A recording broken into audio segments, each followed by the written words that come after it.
De volta com o Educador em Entrevista, hoje aqui na companhia do Dr. Hilton. Obrigado pela participação com a gente. Bom dia.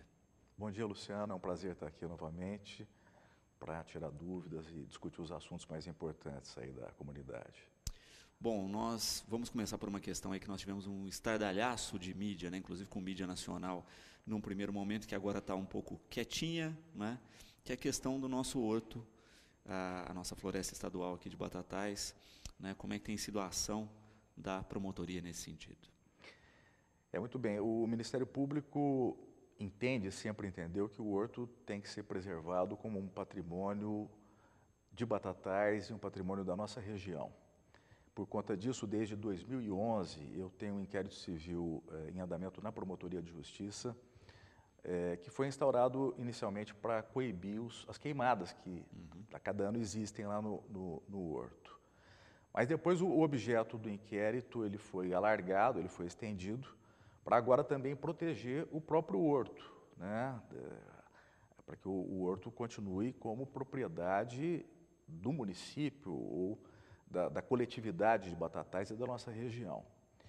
É interessante falar em público que, como essa situação não atinge só o horto de Batatais, mas diversas unidades florestais no estado, mais de 30 unidades florestais, a Promotoria de Justiça da capital houve por bem instaurar um único inquérito civil, um único procedimento englobando todas essas unidades, e no mês de abril deste ano ajuizou uma ação civil lá na capital, numa das varas da Fazenda do estado, e obteve uma liminar de uma juíza da vara da Fazenda eu vou ler um teor aqui, a juíza dizendo, no dia 25 de abril de 2017, ela deferiu a tutela de urgência feita pelo Ministério Público para reconhecer a relevância da fundamentação trazida pelo Ministério Público a fim de suspender os efeitos do referido chamamento público que tinha sido feito pelo governo do Estado de São Paulo e os procedimentos licitatórios dele decorrentes.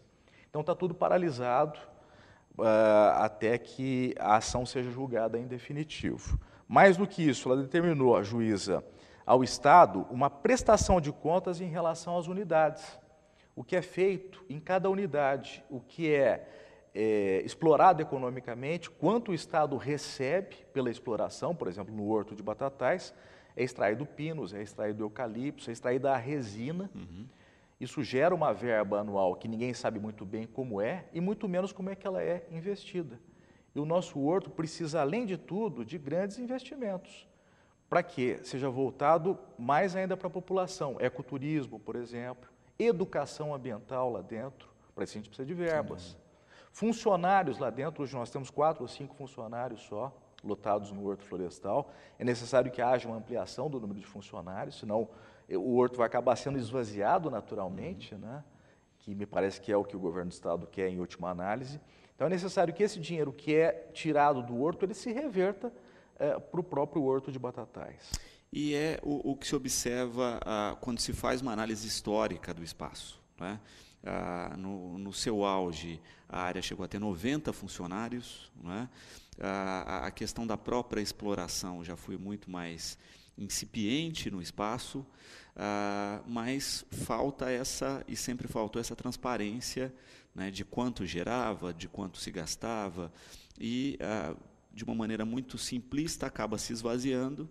Olha, eu paro de produzir a resina, eu paro de fazer a exploração sustentável da madeira, e isso a gente nota visualmente no horto, né? Se você pega a área de pinos e a área de eucalipto, ela já está toda permeada de nativas, né, que antes a gente não via isso, porque havia manutenção da área, com o próprio extrativismo que era feito na área. E a todos, né, que trataram do tema mais próximo, parece isso, né? A gente esvazia para depois poder privatizar, esvazia para depois dar um outro destino, porque não nos interessa mais, né? E essa me parece a intenção clara do governo do estado de São Paulo, esvaziar o horto, né, em termos de atividade econômica, de funcionários, né? Você vai diminuindo, os funcionários vão se aposentando, você não repõe, quem vai fiscalizar? Quem vai explorar? E, de fato, a gente acaba observando essa questão, né? O pensamento histórico de esvaziamento está muito claro quando a gente desenha a linha histórica. O financeiro, eu não sei se a gente vai ter como resgatar, né? Espero que tenha do quanto se movimentava, do quanto entrava e saía de recursos, mas é uma questão a se levar em conta para que não vire rotina das ações, né? Olha, já foram várias empresas, já foram bancos estaduais, agora áreas ambientais, daqui a pouco o resto o quê, né? Vão começar a terceirizar cidades, né? Se falou do aquífero Guarani já, de se terceirizar, é um absurdo. Né? É um absurdo, ainda bem que você tocou no assunto. Vamos pensar também em termos de polícia civil no estado de São Paulo, é um assunto sério. Esse esvaziamento está sendo feito também em relação à polícia civil e as pessoas não estão percebendo isso. E nós, promotores de Batatais, ingressamos há um ano e pouco com uma ação aqui na cidade, pedindo ao Judiciário que determine ao governo do estado de São Paulo que mande mais policiais militares e mais policiais civis. Porque parece que é uma política do governo Alckmin de esvaziamento da Polícia Civil. Você pode ver também pelo histórico da situação, ano a ano, como tem havido a diminuição de delegados de polícia, investigadores, agentes policiais, carcereiros. Isso é, em termos de segurança pública, um verdadeiro horror que está acontecendo. Esse é um assunto no qual se tem que tocar com mais frequência, você talvez também convidar autoridades da área para falar nisso, porque a gente vê no âmbito local, mas essa é uma questão estadual. No estado de São Paulo está havendo um desaparelhamento da Polícia Civil.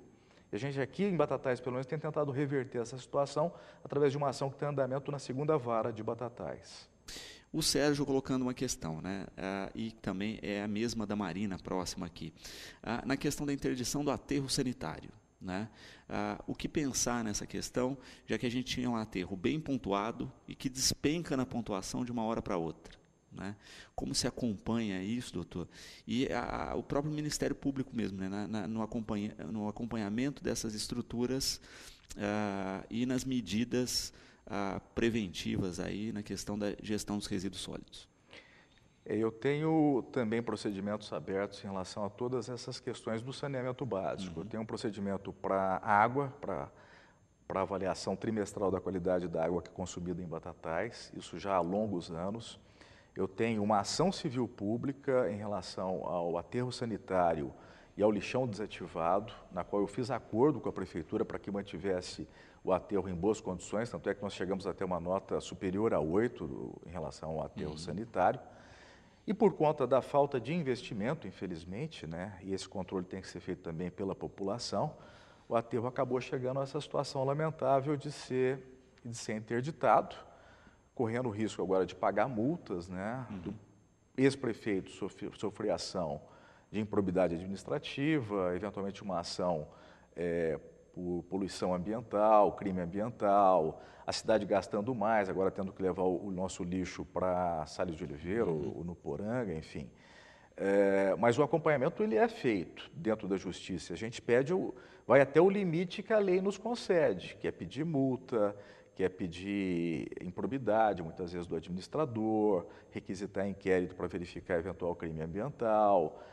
Além disso, só a população realmente pressionando, não votando mais naquele prefeito que não agiu da forma devida. E outro assunto muito sério também na parte de saneamento é a estação de tratamento de esgoto. Então, eu tenho uma ação civil ajuizada também contra a prefeitura para que a estação seja adequadamente mantida. Não sei porque, até hoje é uma questão que a população também tem que indagar do ex-prefeito e do atual prefeito, por que não se colocou uma empresa como a Sabesp à frente da estação, uma empresa de reconhecida competência para lidar com isso, porque a atual empresa não sei se tem condições de gerenciar como a estação tem que ser gerenciada. Eu tenho muito medo de que a estação uma hora sofra uma pane, sofra um problema e seja paralisada, gerando um custo aí de milhões de reais para o município. Então, a questão é por que não se pensou numa empresa maior para gerenciar a estação e, de repente, até assumindo a concessão da estação, ou a permissão de uso, não sei bem qual seria a natureza, e dando ao município milhões de reais para isso, né? O município poderia investir em outras áreas, talvez quitar os seus débitos, boa parte dos seus débitos. Então, uma questão que fica no ar, mas de qualquer forma eu tenho acompanhado isso através da justiça. Existe ação civil pública hoje, na qual eu acompanho a situação do aterro sanitário e da estação de tratamento de esgoto. E lembrando sempre que a palavra final sobre tudo isso é do Poder Judiciário. Muitas vezes o promotor quer uma coisa, mas quem vai decidir, em última análise, é claro, é o juiz de direito da comarca, ou uma das juízas de direito da comarca, porque pode passar tanto pela primeira vara civil quanto pela segunda vara civil, que tem à frente duas juízas de direito. Então, elas que vão determinar o que deve ser feito em cada um dos casos para melhor adequar as situações. Perfeito. E de fato é isso, né? Às vezes as pessoas misturam um pouco a função de cada poder, né? E até o limite de atuação desse poder, né? Então a gente vê e é uma rotina no Brasil, né? Muitas vezes o legislativo querendo atuar como executivo, se misturam os papéis, né? Então ter a clareza do funcionamento e dos procedimentos burocráticos também, né? Tem trâmites, tem períodos de recurso, tem tempo, não é a toque de caixa. Daí a necessidade de as autoridades virem prestar contas e mostrar à população o que acontece, porque estou explicando exatamente isso. O Ministério Público tem ação civil em relação à estação de tratamento, em relação ao aterro sanitário, em relação à qualidade da água consumida, em relação ao horto florestal, mas a palavra final fica sempre nas mãos do Poder Judiciário, que é um poder um pouco mais fechado, né? A população não tem tanto acesso assim, não é um poder que preste muita conta daquilo que faz. Então, às vezes é necessário que o promotor venha e leia para a população, olha, o juiz decidiu em tal sentido, o juiz entendeu de tal forma, porque a palavra final é sempre do Poder Judiciário, inclusive na União, né, nessas questões que a gente está vendo de corrupção, de desmandos e tal, isso tudo passa pelo Supremo, a palavra final é do Supremo Tribunal Federal. É a mesma coisa nos municípios, a palavra final é sempre do juiz de direito. Quando você tem um litígio, por exemplo, com a prefeitura, você tem um litígio com o prefeito e tal, você passa isso pelo judiciário e quem vai decidir é o juiz de direito da comarca. Sem dúvida. O Carlos perguntando a respeito dessa ação, a respeito do asfalto. Né? Como é que está encaminhado isso e qual o trâmite dessa questão? Carlos, realmente a situação do asfalto em Batatais, nas vias públicas, ela é notória, né? Todo mundo está cansado de ver que as ruas estão em péssimas condições, com muitos buracos, alguns deles muito grandes, são verdadeiras crateras. Por conta disso, eu ingressei agora, recentemente, com uma ação civil pública, também pedindo para que o Judiciário determine à Prefeitura a adoção de medidas para, pelo menos, melhorar essa situação, quer dizer, não continuar do jeito que está.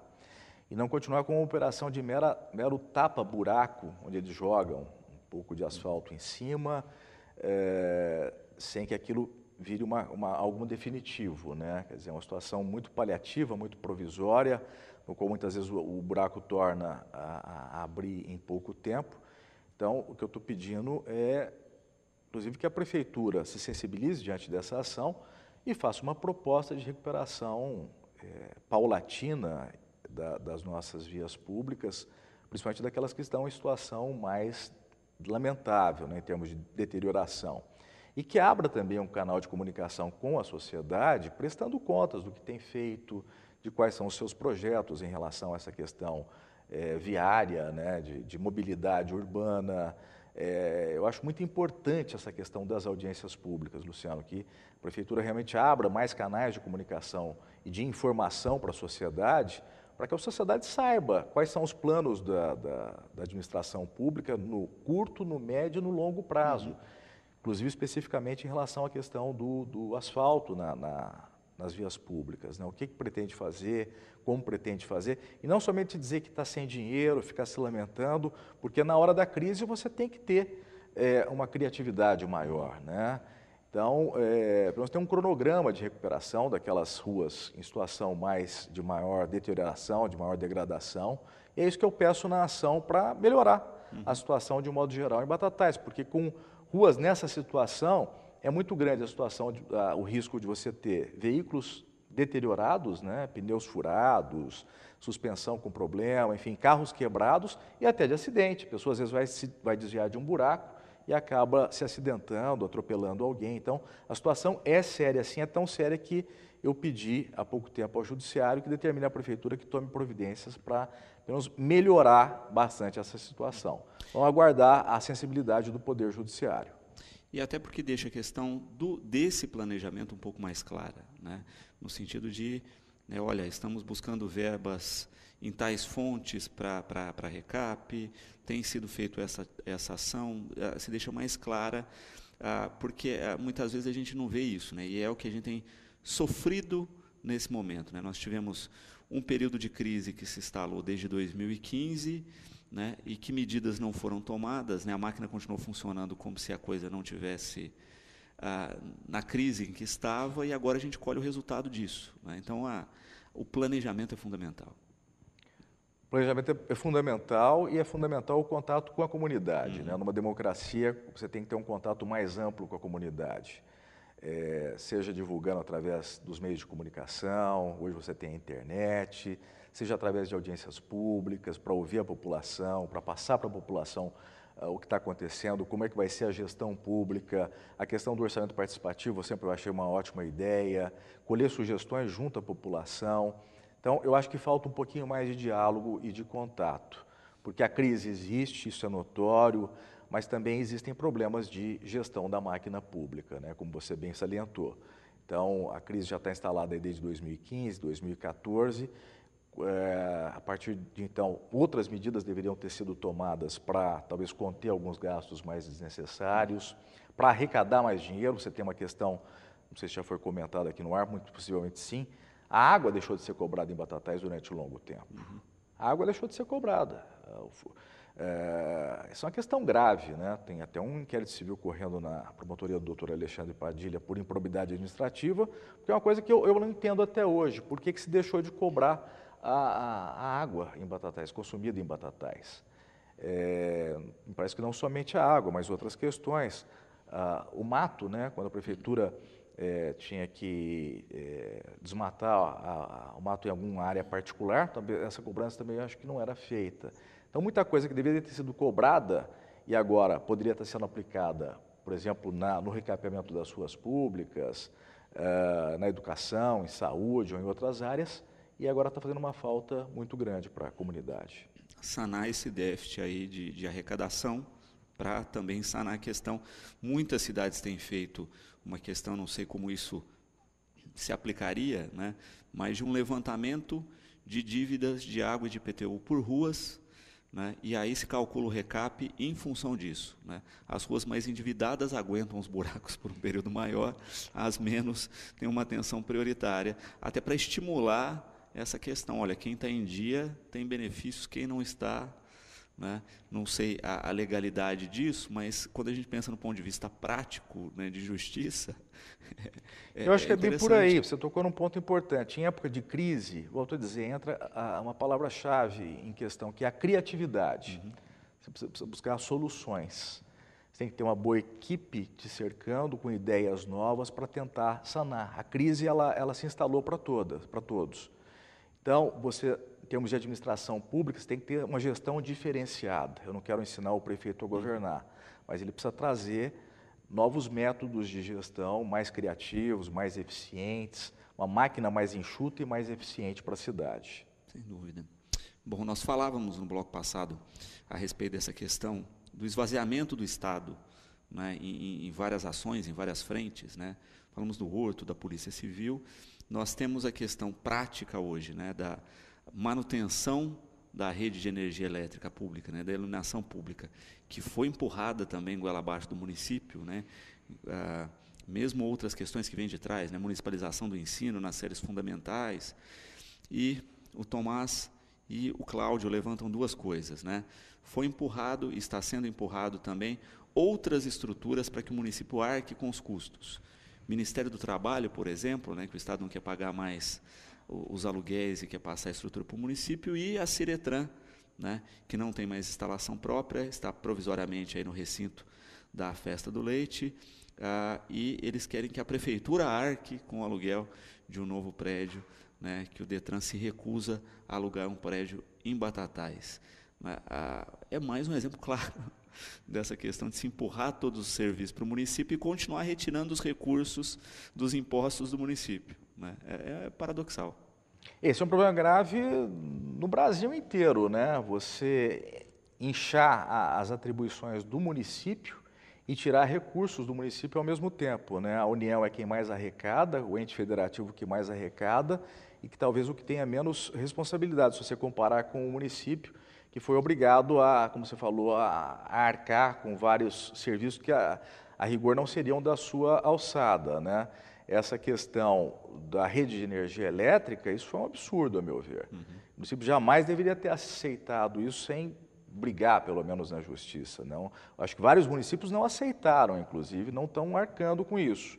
Isso é da incumbência da CPFL, mas Batatais, por alguma razão que escapa ao meu conhecimento, aceitou sem uma maior briga, enfim. Hoje não sei como é que poderia ser revertido isso daí, porque gera para os munícipes um ônus que não seria da comunidade local. Mesma coisa em relação à Ciretran, mesma coisa em relação à Justiça do Trabalho.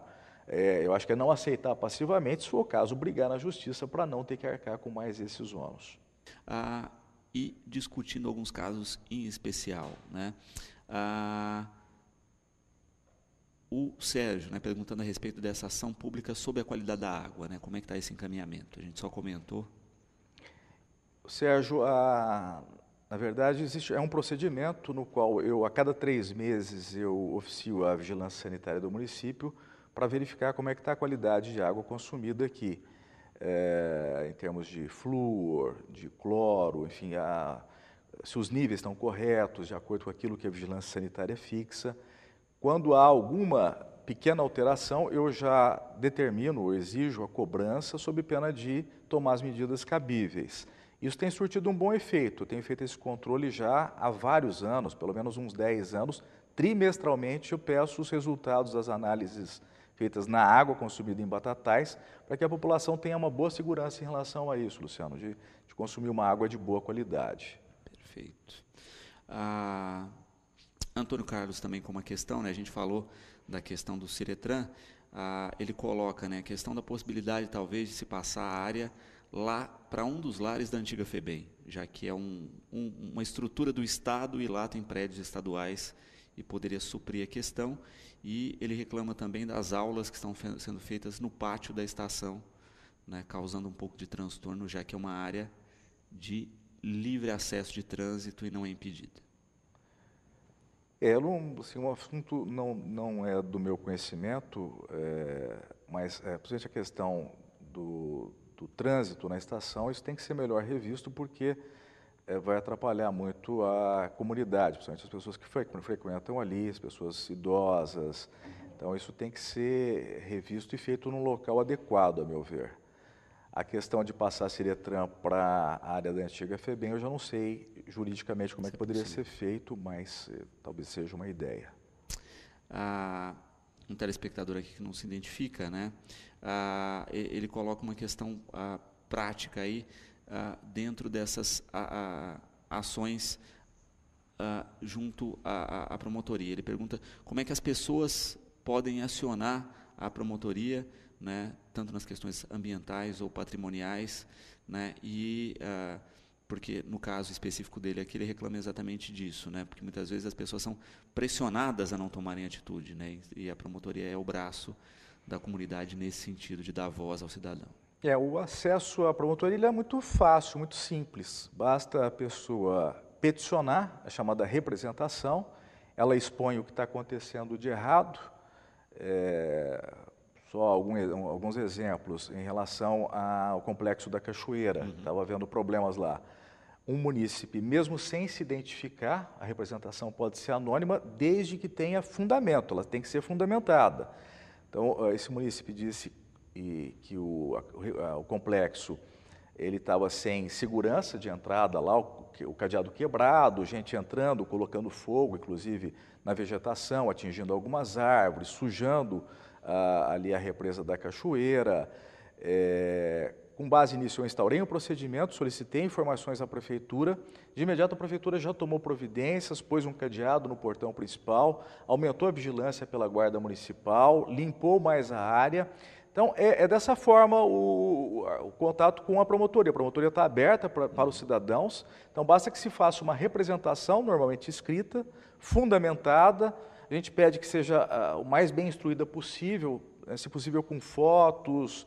E se a pessoa não quiser se expor por alguma razão, por algum medo, pode ser, inclusive, anônima.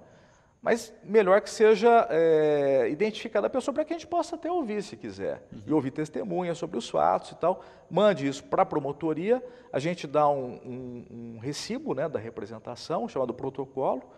A partir daí toma as medidas cabíveis. Normalmente você, com uma simples notificação ao órgão que está cometendo a irregularidade, você já resolve.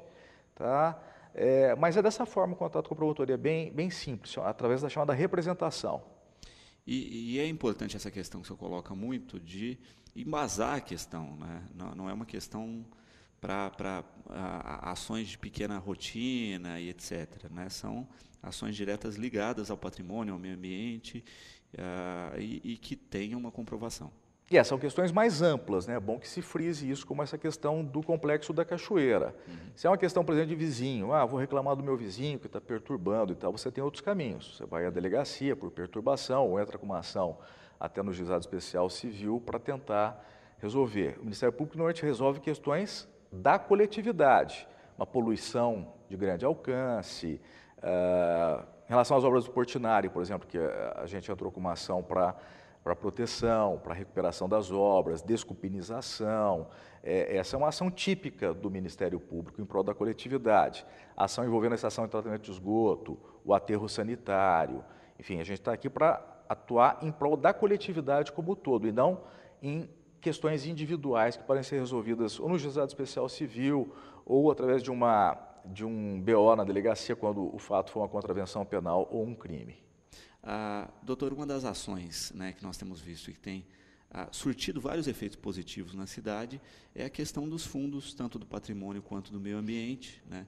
Porque muitas vezes as pessoas falam, né, da dureza da justiça, das multas e etc., mas não sabem que isso é revertido em prol da comunidade em várias ações práticas. Exatamente, Luciano. O Ministério Público, através das suas ações, e dos acordos que são feitos no Juizado Especial Criminal, tem conseguido reverter para os fundos municipais do meio ambiente e Fundo Municipal Cultural valores expressivos nos últimos anos. No total, cerca de R$500 mil. Só numa das ações foram R$200 mil.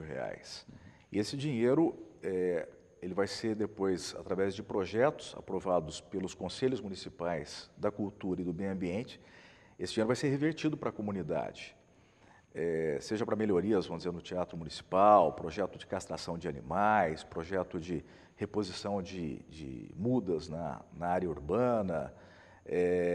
Inclusive, uma questão interessante, no mês de março, se não me engano, o doutor Mazzaron, vice-prefeito, fez um pedido ao Ministério Público diretamente para que eu anuísse, eu concordasse com a aquisição de um trator e 2 roçadeiras para o município, justamente para a limpeza dessas áreas de matos na área urbana.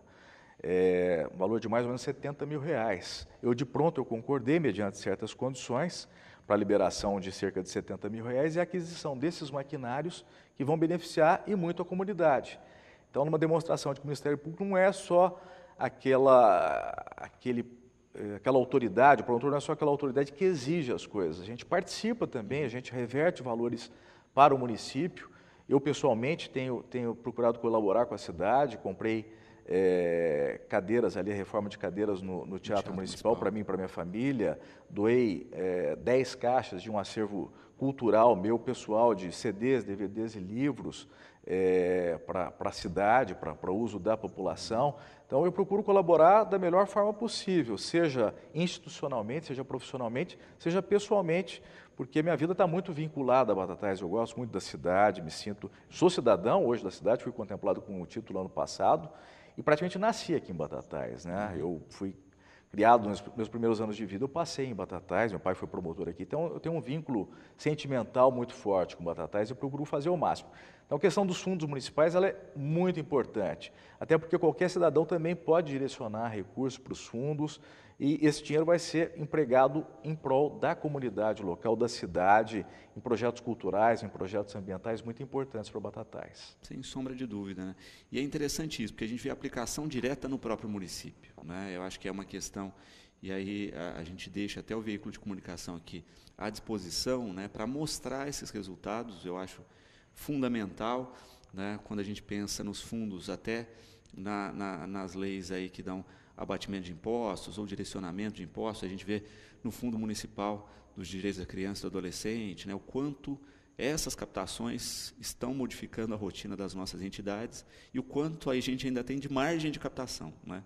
Sempre a gente fala do imposto que vai lá para Brasília e que a gente não sabe em que mensalão ele vai acabar. Aqui a gente vê pelo menos essa fraçãozinha aplicada de fato. E fica aqui meu apelo, bem lembrado por você, o Fundo Municipal dos Direitos da Criança e do Adolescente, colaborem com o fundo. Esse valor depois será abatido do imposto de renda. Falem com o seu contador para ver qual o limite, mas destinem o seu dinheiro ao Fundo Municipal dos Direitos da Criança e do Adolescente. Esse dinheiro vai ficar em Batatais, vai ser empregado para as nossas crianças e adolescentes em situação de riscos, crianças e adolescentes mais carentes.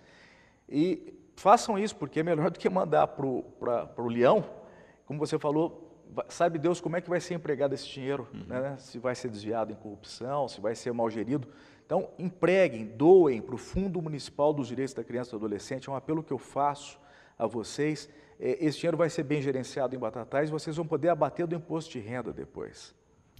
Doutor, eu quero agradecer imensamente a presença aqui com a gente, fazer minha as palavras do Fernandão aqui, do Fernando, que encaminhou uma mensagem, parabenizando pelo aniversário, né? Eu agradeço por poder estar aqui com a gente nessa data, compartilhando um pouquinho das ações e do trabalho, e o programa está sempre à disposição. Eu que agradeço mais uma vez estar aqui presente, podendo conversar com você, com a comunidade. É mais um dia para mim muito festivo, né? Dia do meu aniversário. Um dia de correção lá no fórum, a Corregedoria do Poder Judiciário está aqui em Batatais, fiscalizando, vendo se está tudo em ordem. Então, é uma grande honra e fico muito grato a você pelo convite num dia tão importante da minha vida, mais um ano de vida. Nós vamos a um breve intervalo e, na sequência, eu recebo os representantes do Inspira Corpo aqui no Educador Entrevista. De volta com o Educador Entrevista, nós vamos falar um pouquinho agora do projeto Inspira Corpo e da ação que vai ser realizada hoje no Centro Cultural Sérgio Laurato, primeiro na companhia aqui da Camila. Camila, obrigado pela participação, boa tarde. Boa tarde, Luciano, boa tarde a todo mundo. Bom, queria que você explicasse o que é o Inspira Corpo. O Inspira Corpo somos nós três, mais conhecido como coletivo. É basicamente a junção de pessoas que têm uma mesma ideia relacionada à dança, a esse universo de movimento, do corpo, das artes, de uma forma não convencional. Esse é o principal ponto do coletivo, eu acho. Que todas nós somos apaixonadas por todas as áreas da arte, principalmente pela dança, mas não sentimos encaixe mais com aquela dança do balé clássico, aquela mais tradicional. Então, fomos buscar novas formas de expressão nessa área. E não necessariamente que todas tenham tido contato e que as pessoas que participam tenham contato com dança, de fato, né, Lilian? É uma questão de conhecimento da expressão corporal. Sim, nós buscamos até falar isso para as pessoas, né? Às vezes elas falam, mas eu não sei dançar e enfim, né? Mas mesmo assim, mesmo que não tenha tido nunca contato com a dança, o intuito é buscar o movimento natural que todos têm, né? E de uma maneira espontânea, né? E sem muito buscar aquela técnica que às vezes prende a gente, né? Então é mais essa forma de expressão livre mesmo. E que é acessível a todo mundo. E que é acessível a todo mundo. Todo mundo tem isso dentro, né?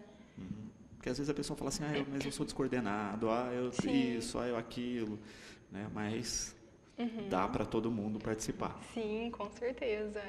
Na verdade, é essa a intenção, é esse o intuito. É levar isso para todos e para que todos descubram isso dentro deles, né? E, Luísa, como é que você se encaixou dentro da proposta, né? Você é uma das idealizadoras, você teve contato com outras ações relacionadas à dança, a corpo, em propostas similares? Sim, eu experimentei danças convencionais também, como danças étnicas, folclóricas, e a dança contemporânea, que é uma dança que já tem um pouco desse intuito de quebrar alguns padrões. Mas aí, quando a gente se juntou e começou o trabalho, a gente descobriu que ainda nessa dança contemporânea, chamada contemporânea, existe também muito padrão em que você tem que se encaixar, em que você tem que caber ou não. E aí o nosso trabalho a gente percebeu que é diferente disso tudo mesmo. É por isso que a gente dá outros nomes para essa dança. A gente chama de dança essencial, por exemplo, para poder, por conta dessa ideia de trazer esse princípio básico de que todos podem dançar e de que essa é uma necessidade básica de expressão, né? Expressão do ser através do corpo. E também outra necessidade que a gente trabalha é a necessidade de criar, de ser criativo. E através disso também ser uma forma de reencontro consigo mesmo, de descoberta de si. Esse também é um ponto importante do nosso trabalho, eu acredito. E é um fato hoje, né? Quanto as pessoas desconhecem o próprio corpo. Né? Eu acho que é uma questão da atualidade que parece absurda, mas é um fato cada vez mais rotineiro. Né? Que para mim é gravíssimo, assim, é grave no sentido da felicidade humana. É uma das coisas que mais nos afasta da alegria de viver, é essa falta de contato com o próprio corpo, que é esse instrumento de vida. Sem dúvida. Como é que tem sido a rotina, né, do Inspira Corpo? Como vocês encontram? Como é que as pessoas podem participar da proposta? Como é que funciona? Bom, a gente se encontra geralmente no próprio Centro Cultural, Sérgio Laurato. A gente tem bastante pesquisa teórica e pesquisa embasada nos trabalhos de outras pessoas que seguem mais ou menos a mesma linha de raciocínio. Então, como a Luísa falou, a gente procura na dança contemporânea, biodança e etc., para fazer, de repente, o nosso próprio trabalho baseado nisso tudo. A gente gosta de estudar bastante o pessoal das danças orientais também, que tem muito a nos ensinar aqui no Ocidente. E os nossos encontros são basicamente isso, bastante estudo teórico e depois a gente põe na prática e vê o que acontece. Então, se alguém quiser falar com a gente, acho que pode procurar o nosso perfil no Facebook. Acho mais fácil, porque a gente pode se adaptar também aos horários das pessoas. Principalmente Inspira Corpo. A gente tem um perfil no Facebook chamado Inspira Corpo. Que hoje mostra uma prévia desse trabalho que tem sido estudado. Isso. A gente realizou uma residência com o pessoal do Núcleo de Teatro Evoé e algumas pessoas que também fazem parte do grupo Atos de teatro e algumas outras pessoas de fora. E o intuito da residência era descobrir como essa nossa pesquisa, esse nosso trabalho, que era embasado na dança, poderia se encaixar no trabalho teatral também, no corpo dos atores e etc. E foi muito bacana. Acho que vocês querem falar um pouco da residência? Sim, foi bem legal. O intuito, igual a Camila está falando, né? É como a gente poderia encaixar, né? E como a gente está falando desse conhecimento do próprio corpo, então, para essas áreas que utilizam o corpo, a expressão corporal, né? Até qual extensão eu posso chegar, né? Etc. Essa consciência corporal mesmo é muito importante, né? E eu acho que um dos motivos, né, pelos quais a gente tem perdido muito esse contato com o corpo, essa consciência, acredito que seja por causa dessa aceleração, né? E então a gente faz coisas que a gente nem percebe. Eu tomo água, eu não percebo o movimento que eu estou fazendo. Eu como, eu não percebo o movimento que eu estou fazendo. E quando você vê, você já comeu, às vezes você nem lembra que fez certo movimento. Enfim. Então, é essa exploração de buscar a verdade do movimento, né? E aplicar isso ao teatro. Eu acho que foi um trabalho bem bacana nessa questão. Sem dúvida. E, de fato, a gente coloca esses pontos, né? Porque muitas vezes as pessoas pensam na música, na dança, enquanto um fim e não um meio, né? Então, assim, eu vou tocar um instrumento porque eu vou ser guitarrista famoso de uma banda, né? Mas não sabem quanto o processo de aprendizado é rico, independente de eu seguir aquilo profissionalmente ou não, né? Então, cantar, dançar, tocar um instrumento é rico na questão do autoconhecimento e, mais do que isso, de desenvolver propriedades que a gente nem imagina que tem. Exato. Concordo plenamente. Eu acho que a gente trabalha dessa maneira. A gente tem dois viés de trabalho, que é o viés educacional, terapêutico, talvez também, que é mais para quem busca o autoconhecimento como um fim, através desse meio, e também o artístico, que eu acho que não tem diferenciação entre as duas coisas. Os dois são caminhos de descoberta. E dentro dessa residência também a gente trabalhou justamente essa questão, apesar de serem artistas, né, em maior parte, a questão da criatividade individual, singular, fica muitas vezes em segundo plano, quando você tem uma demanda de representar, enfim, a gente também trabalhou muito essa questão do encontro da própria criação, da própria criatividade daquele ser, trazer a individualidade de cada um para a criação coletiva. E como resultado disso, nasceu essa apresentação de hoje, né? Quantos tempos de trabalho para essa representação? Como é que foi? É algo experimental, né? A gente tem que deixar claro isso, né? Que faz parte de um experimento. Como é que surgiu aí essa... Tem uma temática? Como é que vai ser? Bom, a gente chama de mostra de processo, porque é onde vamos mostrar abertamente ao público como foi o nosso processo de trabalho. É literalmente isso. Então, a residência se desenvolveu em 5 encontros. Nesse último, a gente pretende abrir as portas para que as outras pessoas possam ver o nosso trabalho, como ele se desenvolveu e o que aconteceu através dele, porque acreditamos que todo o trabalho artístico precisa ter um começo, meio e fim, e o fim é sempre a apresentação ao público, né? No teatro a gente brinca que é a prova dos 9, para ver se a gente realmente está trabalhando bem, quando a gente apresenta ao público. É importante essa presença de outras pessoas que estão de fora do trabalho. Isso enriquece muito, e também o fato de você se apresentar aos outros também é um desafio muito grande. Então, essa é mais ou menos a intenção dessa noite. Então, não temos nenhum espetáculo de dança como estão todos acostumados a ver. Temos uma apresentação de vários exercícios e vários temas que foram trabalhados. Perfeito. E até porque a gente tem visto aí, que é de fato interessante, né? Esse ano a cidade recebeu, acho que dança como nunca recebeu nos últimos anos, né? Enquanto apresentações e tal. E tudo com propostas muito diferentes do convencional, né? Do que a gente estava acostumado. Eu acho que tem um movimento aí mesmo, mais nessa linha de abrangência, de diferencial, de um novo pensamento da dança. Não sei se vocês sentem isso. Graças a Deus. Estávamos precisando, eu acho.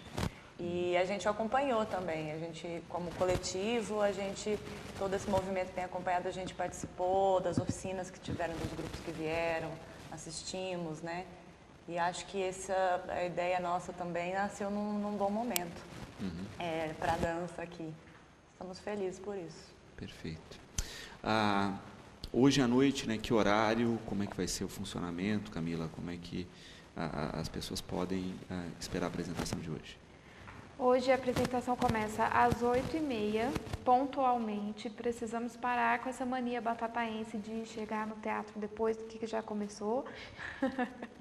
Porque por questões de logística mesmo, a gente precisa chegar bem no horário hoje, por questão dos participantes e etc. Então 8h30 no Centro Cultural Sérgio Laurato. Para quem não conhece, o Centro Cultural é lá no antigo SESI, né, na parte superior, lá onde fica o auditório do antigo SESI. E a entrada é gratuita. A ideia é fazer um debate depois? Como é que é o procedimento aí? Sim, a nossa ideia é ter um bate-papo logo após, né? Então, estamos prevendo um pouco menos de 1 hora de espetáculo, de mostra. E aí, logo após, teremos um bate-papo para as possíveis dúvidas que o pessoal tiver, para a gente também conversar um pouquinho sobre esse nosso trabalho. Enfim. Perfeito. Bom, para quem quiser depois participar da rotina, é o que vocês colocaram, né? Entra lá no perfil do Facebook, Inspira Corpo, né? Vai encontrar o contato de vocês e pode ver quando são os encontros, horários e como participar. E hoje à noite no Centro Cultural, acho que é um momento característico também para tirar dúvidas e para conhecer um pouco mais do projeto. Camila, quero agradecer a presença e deixar o programa sempre à disposição. Obrigada, Luciana. A gente que agradece. Obrigado, pessoal de casa. E lembrando que a gente tem vários projetos escritos já, enviados para alguns lugares, mas se alguém se interessar em firmar uma parceria, algum novo projeto, também pode procurar a gente, que a gente está com várias ideias bacanas. Maravilha. Mila, obrigado pela participação com a gente aqui. Obrigada, Luciano. Luísa, obrigado pela presença e, né, como no teatro, né, a gente deseja merda, acho que para a dança serve também, né, e eu espero que o movimento continue e estimule mais pessoas aí a esse autoconhecimento através da dança. Obrigada, Luciano. Bom, o programa de hoje vai ficando por aqui. Lembramos que às 18h30 tem Cidade na TV e nós voltamos, como sempre, amanhã, logo após Fique Sabendo, com mais um Educador Entrevista.